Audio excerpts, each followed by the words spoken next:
Conventional reading often centers on a search for the author's emotional state, biographical clues, or the historical pressures reflected within a story. We are taught to treat the text as a window into the person who wrote it.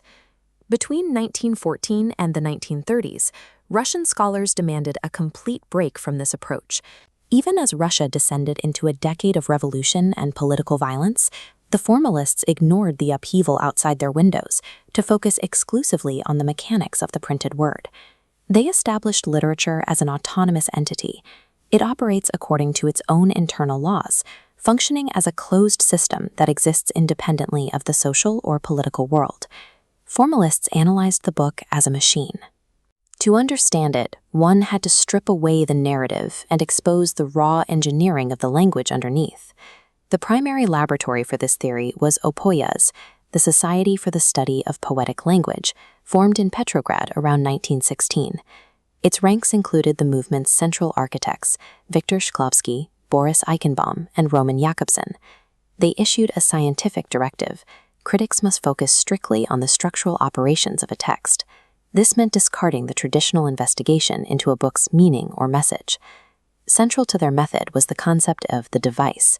This identified the specific, quantifiable techniques, such as metaphor, rhythm, or imagery, that a writer uses to manufacture an artistic effect.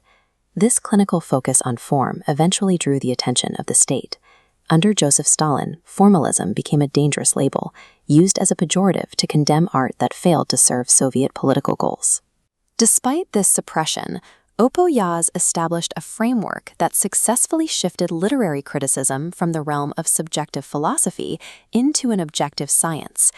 To build a scientific study of art, Opoyaz first had to establish a precise boundary between ordinary language and literature. Ordinary language is built for speed and efficiency. In everyday communication, the words themselves are meant to be invisible, so the message can be delivered as quickly as possible. Roman Jakobson identified the distinguishing factor as literariness. This is the measurable quality that actively disrupts linguistic efficiency to transform a text into art. This disruption occurs through a process called foregrounding. When a writer foregrounds language, they force the reader to notice the structure of the words. One primary submechanism of foregrounding is deviation. Here, the writer deliberately breaks grammatical rules. By using an unusual word or an unexpected phrase, deviation creates a sudden surprise. This friction forces the reader's momentum to stall. The second submechanism is parallelism. Instead of breaking rules, parallelism relies on the strict repetition of similar structures or rhythms.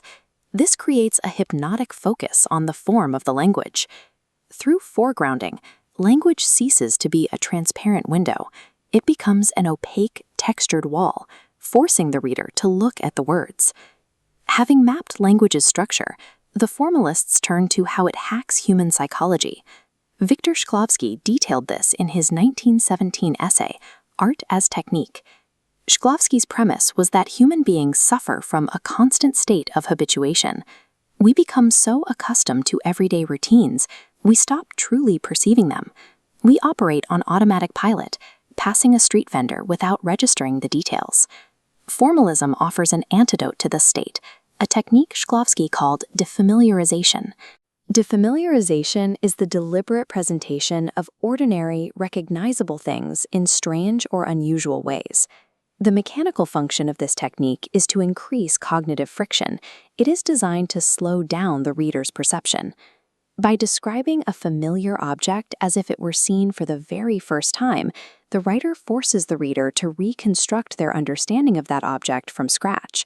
Shklovsky argued that art's primary function is to renew our sensation of the world, specifically by disrupting the habituation that numbs our daily perception. This analytical lens can also be scaled up to the macro structure of a story, using frameworks established by Boris Tomaszewski and Shklovsky. They replace the vague concept of story with a strict structural binary, fabula versus sujet. The top timeline represents the fabula, the raw, chronological sequence of events as they occur in real time. The fabula is unrefined data, existing independently of the author's creative skill. The lower timeline represents the sujet, the artistic, deliberate arrangement of that raw data. It manipulates time through flashbacks, flash forwards, and omitted information, creating suspense. Vladimir Propp demonstrated this in Morphology of the Folktale, showing how narrative functions and character roles can be cataloged as precisely as biological specimens. To a formalist, literary genius is found in the sujet, the structural sequencing of when information is revealed, rather than the simple facts of what happened. We have now assembled the formalist machine: word-level literariness, cognitive defamiliarization, and structural sujet working in unison. The Opoyaz methodology succeeded in redefining literature as an autonomous system of interconnected devices. This framework treats the author's intentions and the reader's emotional reactions as scientifically irrelevant to the text itself. Although Soviet suppression ended the movement in the 1930s, these ideas migrated out of Russia and into the broader global academic community. Roman Jakobson was central to this transition. He carried this strict linguistic approach into the development of structuralism, influencing generations of thinkers across the West. Russian formalism stripped away the mysticism surrounding creativity. It suggests that masterpieces are meticulously engineered machines designed to hack human perception.